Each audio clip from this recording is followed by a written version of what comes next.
मैं एक गरीब परिवार में पैदा हुई थी। गरीब मेरे माँ पापा तो थे, लेकिन फिर भी वह मेहनत मजदूरी करके हम लोगों का जीवन यापन कर ही देते थे। मैं अपने माता पिता की इकलौती संतान नहीं थी। मेरे दो बड़े भाई भी थे। मेरे दोनों बड़े भाई काफी कामकाज करने वाले थे। छोटी छोटी उम्र में ही उन्होंने मेरे पिता का हाथ बंटाना शुरू कर दिया था। पिताजी जब मजदूरी करने जाते थे तो वह दोनों पिताजी के साथ चले जाते थे और उनका खेतों में काम करने में हेल्प करते थे, जिससे हमारे घर में आमदनी होती थी। पिताजी और माँ हमेशा खुश होते थे कि इतनी छोटी उम्र में भी हमारे दोनों बच्चों ने अच्छी तरह से गृहस्थी को संभाल लिया है। हालांकि उम्र उनके कामकाज करने की नहीं थी, बल्कि पढ़ाई करने की थी, लेकिन फिर भी वह इतने समझदार थे कि घर के हालात को अच्छी तरह से समझते थे। इसीलिए उन लोगों ने काम करना है। सुना पढ़ाई तो मैंने भी नहीं की थी, क्योंकि हमारे पास इतने पैसे नहीं थे कि हम पढ़ लिख कर कुछ बन जाएं। इसीलिए दोनों भाइयों ने पिताजी के साथ खेत में जाना शुरू कर दिया और मैम घर में ही माँ के सिलाई का काम करती थी, जिससे हमारे घर में काफी पैसे आ जाते थे। हमारे अच्छे से गुजारा हो जाता था। मैं और माँ सिलाई करके पैसे कमाते थे और दोनों भैया और पापा खेतों में मजदूरी करके पैसे कमाते थे, जिससे हमारी सारी जरूरतें पूरी होती थीं। अब पढ़ाई की जरूरत है, इसीलिए पूरी नहीं हो पाती थी, क्योंकि स्कूलों में बहुत महंगी महंगी हुई सोती है और इतनी फीस देने की हमारी औकात नहीं थी। और हमारे गांव में सरकारी स्कूल था नहीं। अगर सरकारी स्कूल होता तो हम लोग वहीं पर पढ़ लेते, लेकिन चेहरे से ही जीवन यापन हो रहा था। तभी मेरे माँ पापा का अचानक से देहांत हो गया। उसके बाद से मेरे भाइयों का बोझ और ज्यादा हो गया। क्यों नहीं, उन्हें मेरी शादी भी तो करनी थी और खुद की भी करनी थी। इसीलिए हमारे रिश्तेदारों ने मेरे दोनों भाइयों की शादी कर दी और हमारे घर में भाभी आ गई।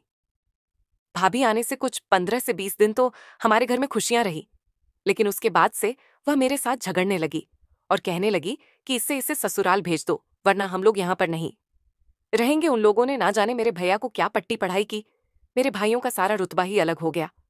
वह मुझसे ठीक से बात भी नहीं करते थे और एक गरीब खानदान देखकर मेरी शादी कर दी। शादी करने के बाद कभी भी मुझे अपने पीहर का मुंह नहीं दिखाया था। माँ पापा होते तो काश मुझे लेकर जाते, बड़ी धूमधाम से मेरी शादी करते, लेकिन भाइयों ने तो जैसे मुझसे पीछा ही छुड़वा आया था। शादी होने के बाद एक दिन भी वह मुझे लेने के लिए नहीं आई, ना ही मुझसे कभी बात की। वह अपनी गृहस्थी में रहने लगे और मैं अपने ससुराल में हंसी खुशी रहने लगी। गरीब जरूर थे, लेकिन मेरे पति मेरा ख्याल जरूर रखते थे। जैसे जैसे मेरी ससुराल के दिन निकल रहे थे, वैसे वैसे मेरे लिए परेशानियां और खड़ी हो रही थीं, क्योंकि मेरे पति सौतेले पति थे। उनकी पहले एक शादी हो चुकी थी और उसके बाद से तो हमारे जीवन में नए नए पड़ाव आते ही गए। दरअसल मेरा नाम सुनीता है। हमारा गांव एक पिछड़ा हुआ गांव था, जहां पर बहुत ज्यादा सुविधाएं नहीं थीं। एक दिन हमारे गांव में एक अस्पताल खुला, जहां लोगों का इलाज फ्री में होता था। कुछ दिनों तक तो सब कुछ ठीक चलता रहा।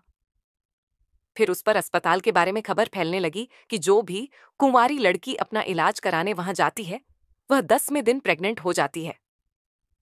ये खबर सुनी तो एक हफ्ते के अंदर अंदर मैंने अपनी बेटी की शादी कर दी और उसके बाद एक दिन मैं अपनी बेटी के ससुराल उससे मिलने के लिए जा रही थी। अभी 2 महीने पहले ही मैंने उसकी शादी की थी। मेरी बेटी बहुत मासूम और सीधी सादी थी, लेकिन शादी करना मेरी एक मजबूरी थी, क्योंकि मैं खुद भी एक बहुत बड़ी मुश्किल में फंसी हुई थी। इसीलिए अपनी बेटी के लिए अच्छा सा रिश्ता देखकर उसकी शादी कर दी। मेरी बेटी की शादी होते ही पता चल गया कि ये सब अफवाह थी। अब मुझे अफसोस हुआ कि फालतू अफवाह के चक्कर में अपनी बेटी की शादी छोटी सी उम्र में शादी कर दी। खैर, जब से उसकी शादी हुई थी, आज पहली बार ही वो अपने ससुराल जा रही थी। उसके ससुराल वालों ने मुझसे पहले ही कह दिया था कि हमें आपका ज्यादा आना जाना पसंद नहीं है, इसीलिए एक बार तो मैं अपनी बेटी के घर जा ही सकती थी। अभी मैं घर के अंदर दाखिल नहीं हुई थी कि सामने अपनी बेटी को देखा तो मेरे पैरों तले से जमीन निकल गई। वह भागती हुई मुझे देखकर मेरे पास आई और मेरे सीने से लग गई। मैंने पूछा, बेटी, ये तुम्हारा हाल क्या हो गया? किसने किया है? उसने रोते हुए मुझे बताएं कि माँ, वह तीनों रोज मेरे साथ बहुत मारपीट करते हैं। अब वह तीनों कौन थे, ये तो मेरी बेटी मुझे बता ही नहीं रही थी। वह तो रोने से भी नहीं चुप हो रही थी। दरअसल मेरी शादी है कैसे इंसान से हुई थी जिसके पास पहले से ही एक बेटा था। उसकी पत्नी मर चुकी थी, इसीलिए उसको बच्चों की परवरिश के लिए किसी माँ की जरूरत थी। मैं कुंवारी थी, इसीलिए मेरी शादी मेरे पति के साथ हो गई। मैंने अपने पति के बेटे की परवरिश अपनी सगी औलाद से भी बढ़कर की। बचपन से ही उसको यह बात बता दी थी कि मैं उसकी सौतेली माँ हूं। फिर मैंने भी उसे अपनी प्यारी सी बेटी को जन्म दिया। वह अपनी बहन के साथ थोड़ा उखड़ा उखड़ा सा रहता था। मेरे पति के बेटे का नाम राघव था। राघव बहुत ही खामोश बिहेवियर का लड़का था। वह हमेशा बहुत सीरियस रहा करता था। न ज्यादा किसी से हंसी मजाक करने और न ज्यादा किसी से बोलना। वह सिर्फ अपने काम से काम रखा था। जब मेरी बेटी पैदा हो गई तो उसने 2 महीने बाद ही मेरे पति की मौत हो गई। मैं बहुत गरीब थी, इसलिए मैंने दूसरों के घरों में झाड़ू बर्तन किया और दोनों बच्चों को पाल पोस कर जवान कर दिया। मेरी बेटी की उम्र 14 साल हो गई थी और जबकि राघव की उम्र 22 साल हो चुकी थी।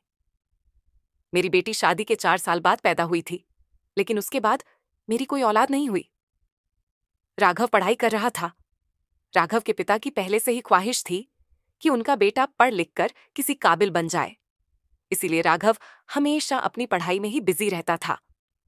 मैं लोगों के घरों में काम भी करती थी और अपनी बेटी की भी परवरिश करती थी और बेटे की भी पढ़ाई का खर्च उठा रही थी।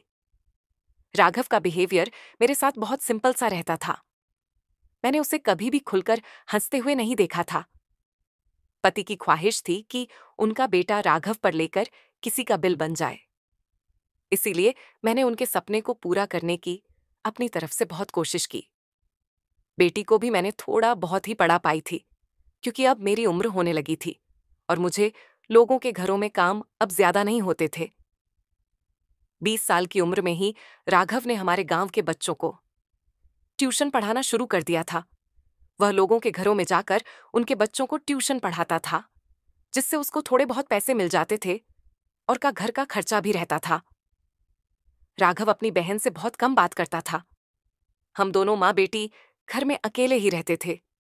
राघव तो सारा दिन घर से बाहर रहता था, सिर्फ रात को ही आता था और खाना खाने के बाद सो जाया करता था। मेरी बेटी जवान हो गई थी, उसकी उम्र 14 साल हो गई थी, लेकिन वह सच में इतनी अच्छी। दीदी की कोई भी उसे 14 साल की नहीं पता था, बल्कि वह किसी 18 साल की लड़की की तरह लगती थी। लेकिन मेरी बेटी बहुत ही ज्यादा मासूम थी। मैंने उसकी शादी 14 साल की उम्र में ही करवा दी थी और अभी मेरी उम्र भी 35 साल की थी। मेरे पति को इस दुनिया से गए हुए काफी टाइम हो गया था।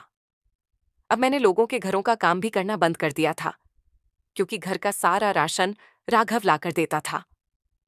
हमारे रिश्तेदार भी थे।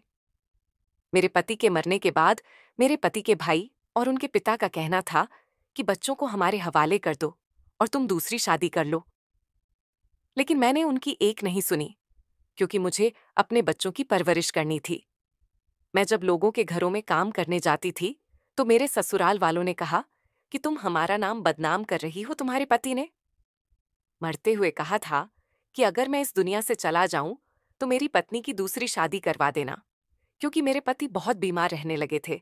और उन्होंने जाते हुए यह बात भी कही थी कि मेरे ससुर जेठ है से कही थी। अब वह मेरे पीछे पड़े हुए थे कि हम अपने भाई की आखिरी ख्वाहिश पूरी करना चाहते हैं, पर मैं शादी नहीं करना चाहती थी।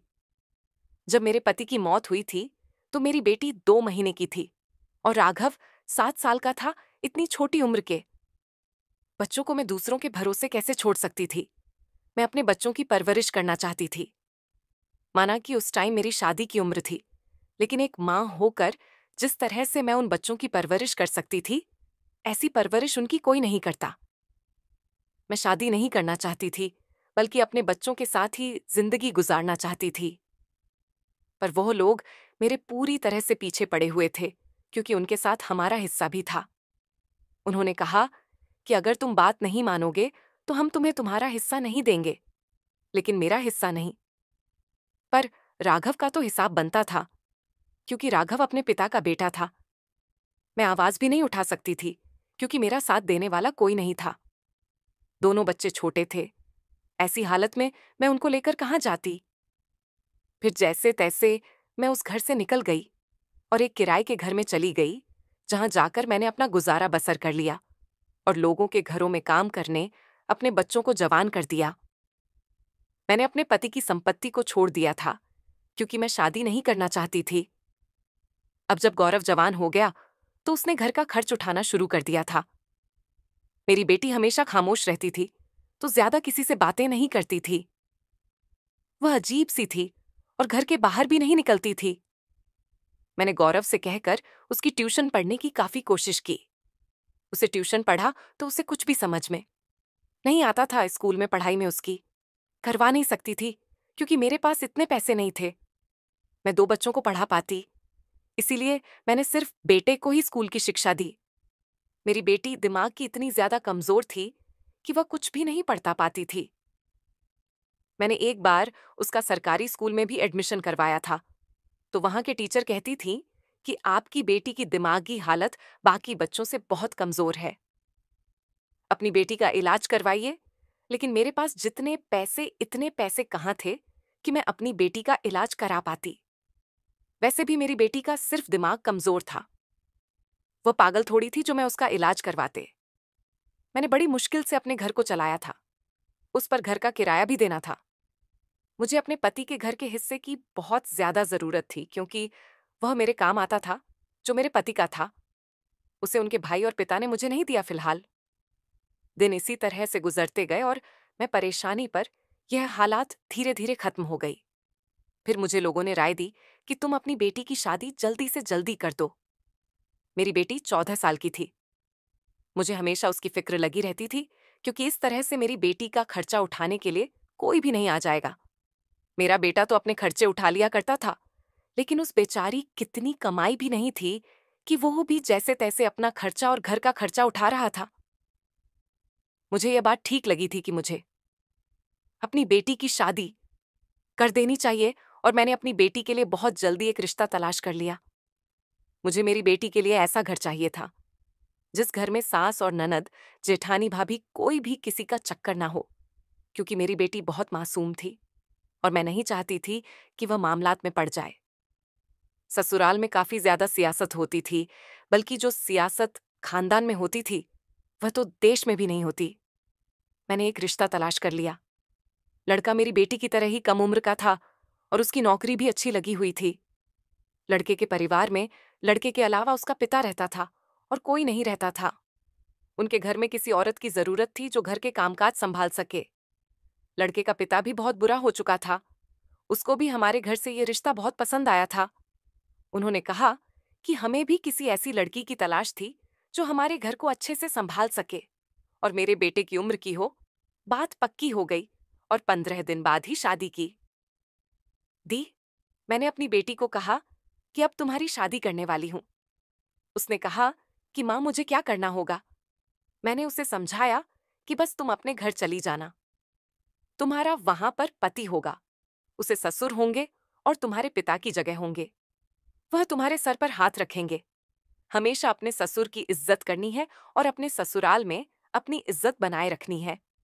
हमेशा अपने पति की मानना और घर के सारे कामकाज अच्छे तरीके से करना, जिससे तुम्हारी तारीफ हो और उन लोगों के लिए अच्छा कच्चा खाना बनाना। इसी को शादी कहते हैं। उसने कहा, मां, आपके पति तो आपको इस दुनिया से अकेले छोड़कर चले गए।